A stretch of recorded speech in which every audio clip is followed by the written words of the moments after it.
Halo semua, bagaimana kabarnya? Video kali ini kami akan mengajak Anda semua bernostalgia dengan salah satu film legendaris, masterpiece-nya Paman Jackie Chan. Film bergenre martial art comedy action movie di mana mengisahkan perjuangan hidup seorang budak yang selalu diremehkan hingga menjadi ahli bela diri terbaik Hong Kong. Sekedar informasi, di film inilah Jackie Chan kehilangan dua gigi aslinya saat adegan pertarungan. Daripada penasaran, langsung saja masuk alur ceritanya. Film diawali dengan dua master kungfu yang bersiap adu mekanik di sebuah padang sabana. Sifu Diaz dari perguruan ular melawan Sifu Yi Yuan dari perguruan cakar elang.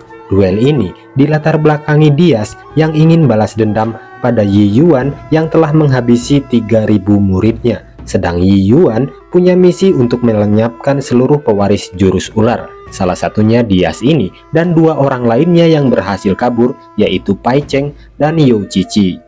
Terjadilah pertarungan sengit antara dua jurus level atas, yaitu jurus patuk ular dan cakar elang. Ya namanya ular, pasti sulit menang melawan elang. Diaz pun kalah teknik hingga babak belur dan berakhir di tangan Yi Yuan.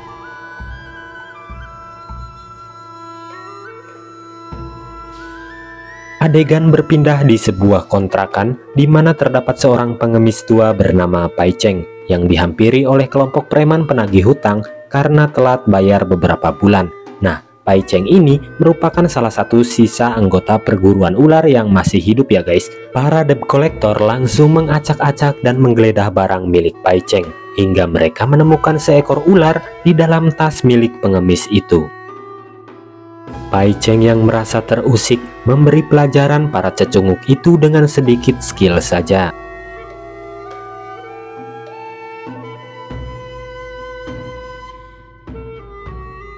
Saat hendak pergi, Pai Cheng sempat berpapasan dengan pemilik kontrakan bernama Tuan Sucin. Sementara si penagih hutang mengadu bahwa Pai Cheng membawa seekor ular di dalam tasnya. Mendengar hal itu, entah kenapa Sucin langsung bergegas mengejar Pai Cheng. Di tempat berbeda, tepatnya di sebuah perguruan kungfu Weng Tai, seorang babu bernama Cheng Fu diam-diam menirukan gerakan kungfu para murid yang sedang berlatih. Di momen yang sama, senior bernama Li yang baru terbangun merasa kesal melihat tingkah Cheng Fu. Kemudian, dia langsung mengambil tongkat dan memukul Cheng Fu dari belakang. Senior Li semakin marah saat Cheng Fu tak sengaja menyipratkan air ke celana miliknya. Li pun sengaja menginjak tepung dan menyuruh Cheng Fu membersihkan jejak kakinya.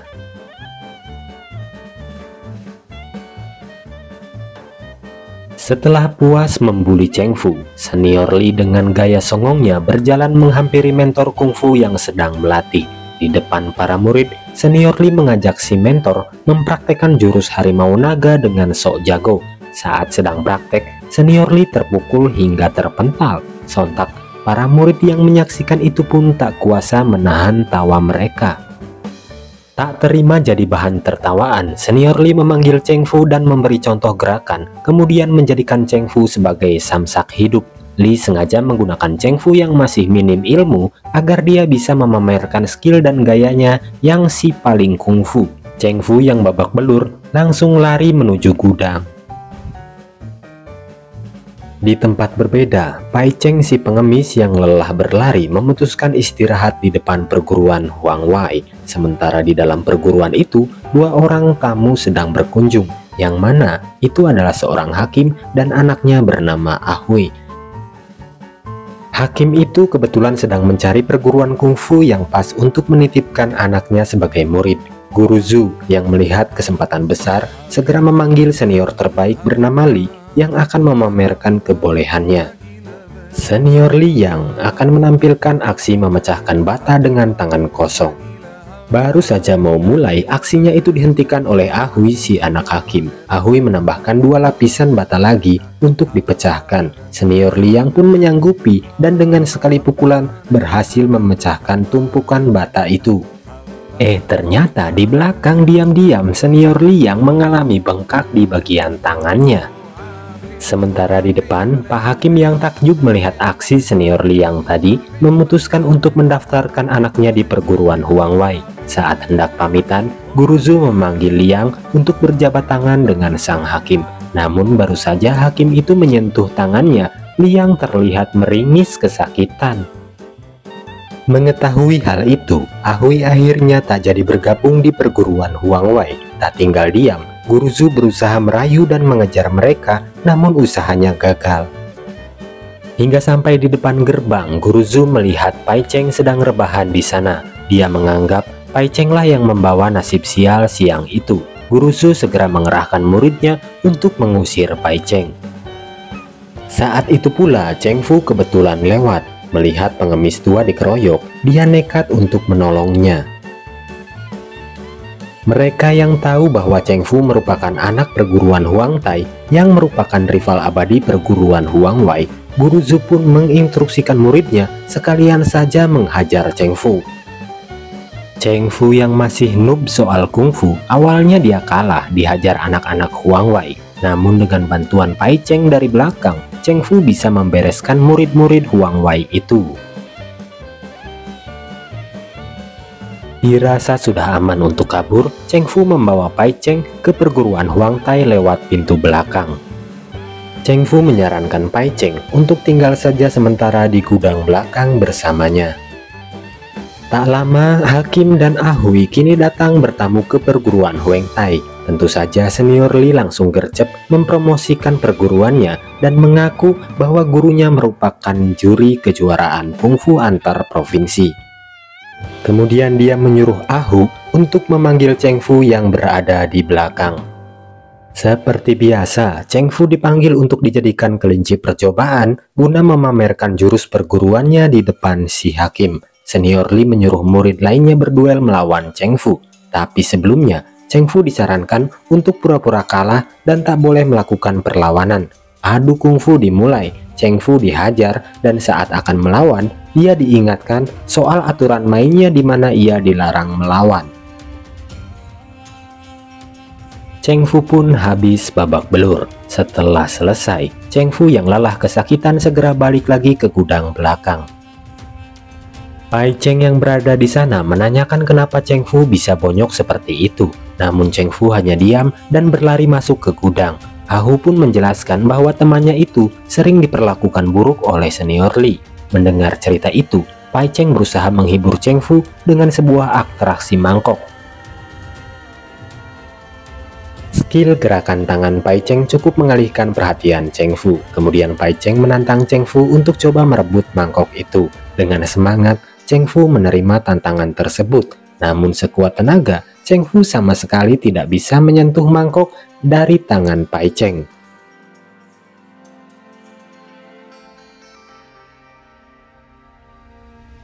Malam harinya, Pai Cheng terbangun dan merasa kasihan melihat Cheng Fu yang sedang tertidur.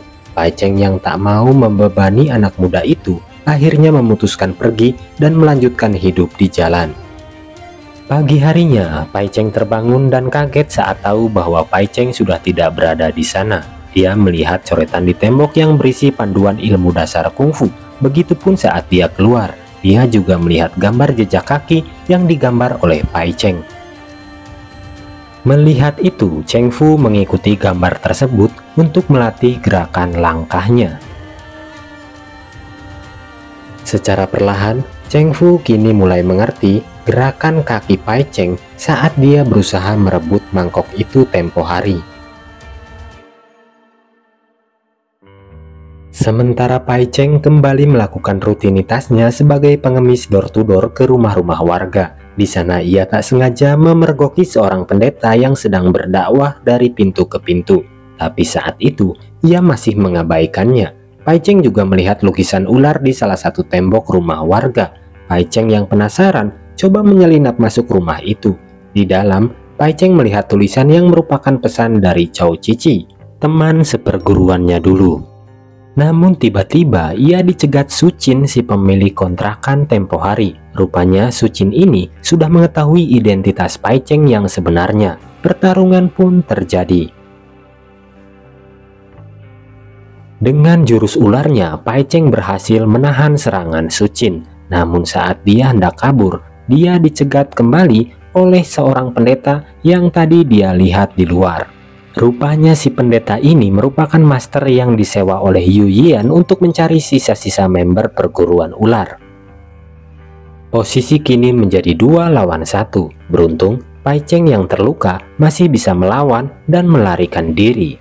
Kembali ke perguruan Huang Tai, Hakim datang kembali untuk melihat kemajuan belajar kungfu anaknya. Dan seperti biasa, si senior Li memanggil Cheng Fu untuk dijadikan lawan sparring Ahui si anak hakim itu. Dan lagi-lagi Cheng Fu diperintahkan untuk tidak melawannya. Di depan hakim, Cheng Fu dan Ahui mulai unjuk kebolehan. Cheng Fu awalnya memang mengalah, tapi karena merasa muak, Cheng Fu pun bangkit dan memberi anak papa itu perlawanan. Berbekal jurus dasar yang ia pelajari dari Pai Cheng, Cheng Fu pun dengan easy memberi Ahui pelajaran. Hakim yang tak terima anak emasnya dipermalukan langsung marah dan mengajak anaknya itu keluar dari perguruan. Tentu saja hal itu membuat senior Li murka dan dengan bantuan murid lain ia menghajar Cheng Fu. Cheng Fu yang merasa terus dibully dengan perasaan kecewa, akhirnya dia pergi dari perguruan. Saat Cheng sedang meluapkan segala emosinya, di perjalanan ia bertemu Pai Cheng yang dalam kondisi terluka. Cheng Fu langsung memapahnya ke tempat aman. Lalu Pai Cheng menceritakan apa yang baru dia alami. Dia dijebak dan sementara harus bersembunyi.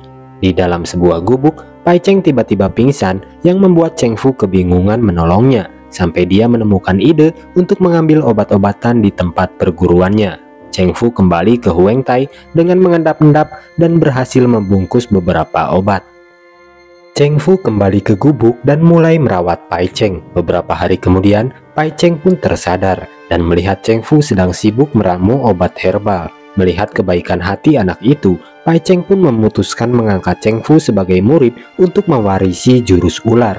Tapi dengan syarat, jurus itu tidak boleh dikeluarkan kecuali dalam kondisi kepepet. Dan jika Cheng Fu melihat Pai Cheng bertarung, maka ia dilarang membantunya.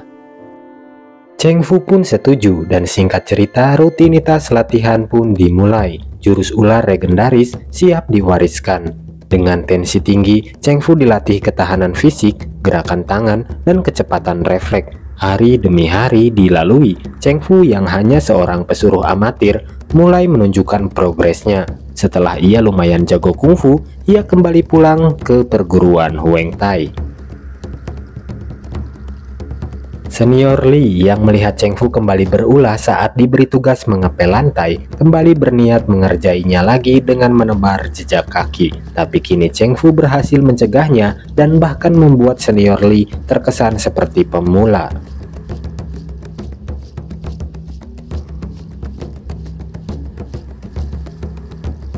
Setelah itu tiba-tiba seseorang datang mendobrak pintu gerbang. Orang itu datang ditemani Guru Zhu dan senior Liang dari perguruan Huang Wai. Pria ini adalah juara turnamen kungfu antar provinsi dan maksud kedatangannya adalah untuk memberi pelajaran pada perguruan Huang Tai karena tidak memberi ucapan selamat atas kemenangannya. Ia pun menantang senior Li bertarung. Dengan singkat, senior Li dipecundangi begitu saja. Cheng Fu sebenarnya ingin membantu, tapi dia teringat pesan Pai Cheng untuk tidak mengeluarkan jurusnya di sembarang tempat.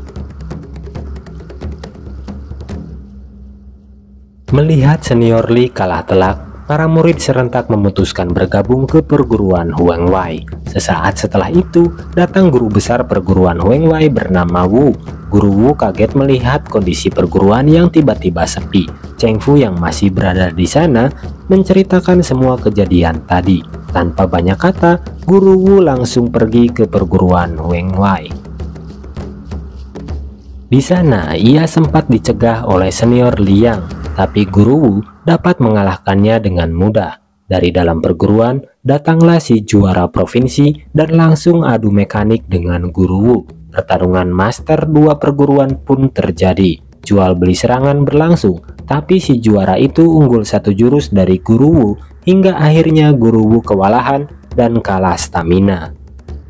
Melihat gurunya terdesak dan hampir tamat, Cheng Fu akhirnya maju dan dengan jurus ular yang baru saja dia kuasai, Cheng Fu dengan santai menghadapi juara provinsi itu.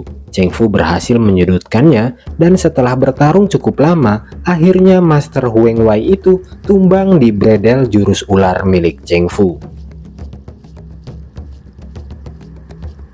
Para murid pun kembali ke perguruan Huang Wei. Ternyata di luar, diam-diam Yi Yuan mengamati pertarungan itu. Dia kaget melihat anak muda yang memakai jurus ular. Hal itu membuat dia yakin bahwa Pai Cheng lah yang menurunkan jurus itu. Cheng Fu yang baru balik ke perguruan menemukan sepucuk surat dari Pai Cheng. Isi surat itu memberitahu bahwa Pai Cheng untuk sementara akan pergi mengembara.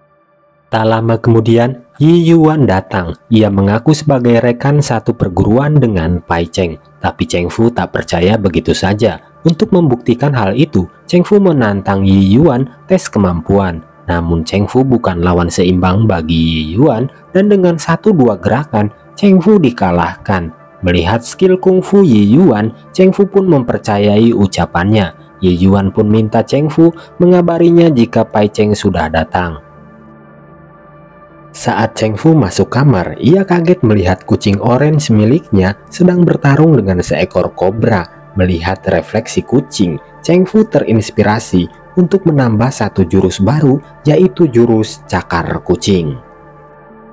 Di tepi pantai, Cheng Fu mulai melatih jurus baru temuannya itu. Di tempat lain, Pai Cheng yang muter-muter mencari Yo Cici mendapat serangan dari balik pohon yang ternyata itu berasal dari Su Qin. Tanpa banyak bacot, mereka langsung bertarung. Pertarungan ini pun akhirnya dimenangkan Sifu Pai Cheng dengan susah payah. Pai Cheng kemudian kembali menemui Cheng Fu di perguruan. Ahu, rekan satu dapur Cheng Fu, diam-diam memasukkan serbuk racun ke dalam sup untuk dihidangkan pada Cheng Fu dan Pai Cheng. Ternyata, diam-diam Ahu ini merupakan anggota perguruan Cakar Elang. Dilanjut dengan kedatangan Yi Yuan, Cheng Fu pun mengantar Yi Yuan menemui Pai Cheng. Namun Pai Cheng lebih dulu kabur dan Yi Yuan pun mengejarnya diikuti Cheng Fu. Di perjalanan, Cheng Fu dicegat oleh si pendeta. Duel kembali tersaji. Cheng Fu yang sekarang bukan lagi petarung kaleng-kaleng, dengan seperempat kemampuannya saja dengan mudah menumbangkan pendeta gadungan itu.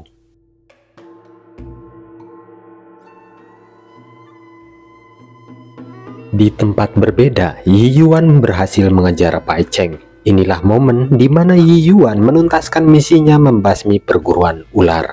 Pertarungan sengit antara keduanya berlangsung cukup lama. Yi Yuan yang unggul stamina dan memang telah lama mengamati jurus ular, akhirnya berhasil menguasai pertarungan. Dan di detik-detik Yi Yuan akan menghabisi Pai Cheng, Cheng Fu datang dan menghalau serangan. Inilah pertarungan terakhir yang akan menentukan kemenangan di antara dua perguruan. Cheng Fu yang menggabungkan jurus cakar kucing dan patok ular berhasil membuat Yi Yuan kebingungan. Dan Yi Yuan yang tak siap dengan jurus asing itu akhirnya bisa dilumpuhkan. Di akhir film, Ahu datang menyusul Cheng Fu dan coba menyerangnya, namun dengan cepat Pai Cheng menangkisnya. Ahu bilang bahwa Cheng Fu dan Pai Cheng sebentar lagi akan tamat oleh reaksi racun yang ia berikan. Cheng Fu dan Pai Cheng pun pura-pura kesakitan dan dengan satu gerakan saja mereka menghabisi Ahu. Mengenai racun itu, rupanya Cheng Fu sudah menukar mangkuk sup saat sebelum mereka makan. Ahu pun terkapar. Guru dan murid itu kembali pulang dan film pun berakhir.